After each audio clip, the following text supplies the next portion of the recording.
Ibihugu bibiri by'ibihangange nibyo biza ku isonga kuri izi mpaka zizamutse kuva ubwicanyi ndengakamere bugwiriye Abanyarwanda. Ibyo ni Leta Zunze Ubumwe za Amerika n'Ubwongereza.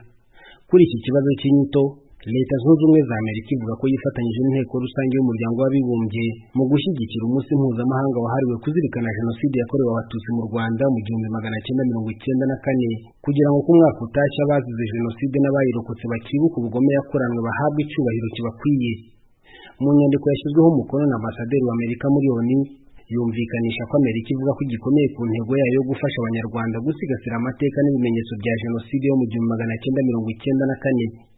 Isanga imwe mu ngamba zikomeye zafatwa mu kwirinda ko ubwicanyi bwibasira imbaga bwakongera kuba ari ugusigasira amateka y'ibyabaye hatabayeho kongera cyangwa kugabanya kukuri kw'iby'amateka ubwayo yasize. Aha ni naho Amerika igaragaza impungenge ku mpinduka zihera mu 2018 kugeza ubu ibona ko zigarukira gusa ku kuvuga Jenoside yakorewe Abatutsi mu Rwanda, yirengagije uburemere n'ingaruka iyi Jenoside yagize ku yandi matsinda y'abantu. Ku bwa Amerika, hishwe Abahutu n'abandi bantu benshi bazira kwanga kwifatanya n'abashyiraga Jenoside mu bikorwa, ku buryo kutabaha agaciro no kutabibuka byerekana kudaha agaciro isura nyayo y'uru rupapuro rwirabura mu mateka. Amerika ishimangira ko ishyigikiye igitekerezo cyo kuzirikana Jenoside yabaye mu Rwanda, ariko bidahindura ukwiza uburyo Jenoside yabaye mu Rwanda yakozwemo. Isaba ibihugu byose guharanira ko amateka ya Jenoside zabaye cyangwa ubundi bwicanyi bwibasiye imbaga atahinduka uko ibihe bigenda bihindagurika, ahubwo hagomba kwibuka uwahitanwe n'uwarokotse ubwo bwicanyi wese no kugaragaza ukuri kuko byagenze, bikaba igihamya ko kuko bifuza ko amahano nk'aya atazasubira ukundi. Amerika inasaba ibihugu byose gukorana n'inzego zasigiwe inshingano zo kurangiza imanza zasizwe n'inkiko mpuzamahanga mpanabyaha, harimo no gushakisha Abanyarwanda 8 bataragezwa imbere y'ubutabera ngo baryozwe uruhare rwabo muri Jenoside. Leta Zunze Ubumwe za Amerika yumvikanisha n'ingufu nyinshi ko itishimiye uburyo ibiganiro byaganishije ku mwanzuro wo guhitamo inyito Jenoside yakorewe Abatutsi mu Rwanda mu 1994 byakozwemo. Inyandiko yashyizweho umukono na Kelly Craft uhagarariye Leta Zunze Ubumwe za Amerika muri ONU, isoza ivuga ko yifatanyije n'Abanyarwanda n'umuryango mpuzamahanga mu kwibuka inzirakarengane zose zishwe muri Jenoside yabaye mu Rwanda, kandi yiyemeje gukora ibishoboka byose mu gukumira amahano nk'aya ngo atazongera kuba. Igihugu cy'Ubwongereza nacyo gisa nk'ikitajya kure y'ibi. Ubwongereza bushima Inteko Rusange ya ONU kuba yarazengurukije imbanzirizamushinga y'icyemezo kuri Jenoside yabaye mu Rwanda. Buvuga ko bushyigikiye byimazeyo kwibuka inzirakarengane zishwe muri Jenoside yabaye mu Rwanda mu 1994, kandi kuko kwibuka gukwiye kuzirikana inzirakarengane zose. Kimwe mu byo Ubwongereza bushyira imbere ni uguhindura inyito Jenoside yakorewe Abatutsi mu 1994, ONU igashaka indi yumvikanisha n'Abahutu n'abandi bishwe muri Jenoside bazira kutayishyigikira.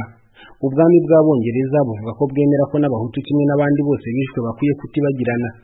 Ikindi kibateye impungenge ni ikijyanye n'inzira n'uburyo kwemeza inyito y'iyi Jenoside bikorwamo, basanga hari icyuho mu kumvikana no kwemeza uyu mwanzuro ku nyito ya Jenoside. Cyakora Ubwongereza buvuga ko bwibuka amakuba yo muri Mata 1994 kandi bwiyemeje guharanira ko ubugome nk'ubwo butazasubira ukundi. U Rwanda ariko rwo rusanga impungenge Amerika n'Ubwongereza bigaragaza nta shingiro zifite, kuko ibi bihugu byifuza ko amateka avuga uko yagenze ariko bigasaba ibihabanye n'ibyo. Uhagarariye u Rwanda mu muryango w'Abibumbye avuga ko ibi bihugu byombi bigamije kugoreka aya mateka bikanirengagiza imyanzuro y'akanama ka ONU gashinzwe umutekano ku isi n'ububasha bw'urukiko mpuzamahanga mpanabyaha rwashyiriweho u Rwanda, kandi ibihugu byombi byemera. U Rwanda rwongera kwibutsa ubusobanuro bwa Jenoside nk'uko byemejwe n'umuryango w'Abibumbye mu 1946. Kwica abantu b'itsinda rimwe, gukomeretsa bikabije imibiri cyangwa ibitekerezo by'abantu b'itsinda rimwe, gushyira abantu b'itsinda rimwe mu buzima bubi bigendera bigamije ko barimbuka bose cyangwa igice, no gushyiraho uburyo bubuza iryo tsinda kubyara cyangwa se kwambura iryo tsinda abana babo bagahabwa irindi ridafite aho bahuriye. Kimwe muri ibi bikorwa bikoranwa umugambi wo kurimbura bose cyangwa igice cy'abantu bahuriye ku bwenegihugu, ubwoko, ibara ry'uruhu cyangwa idini, aba ari Jenoside. U Rwanda kandi runashingira ku kuba urukiko mpuzamahanga mpanabyaha rwarushyiriweho rwaremeje ko hagati ya tariki 6 z'ukwezi kwa 4 na tariki 17 z'ukwezi kwa 7 mu 1994 harabaye Jenoside yakorewe ubwoko bw'Abatutsi mu buryo butagibwaho impaka cyangwa ngo bushidikanyeho. U Rwanda rushima ko Amerika ihamagarira ibindi bihugu kugira uruhare mu gukurikirana abagize uruhare muri Jenoside, rukanasaba Ubwongereza kugeza imbere y'ubutabera abakekwaho uruhare muri Jenoside bari ku butaka bwabwo.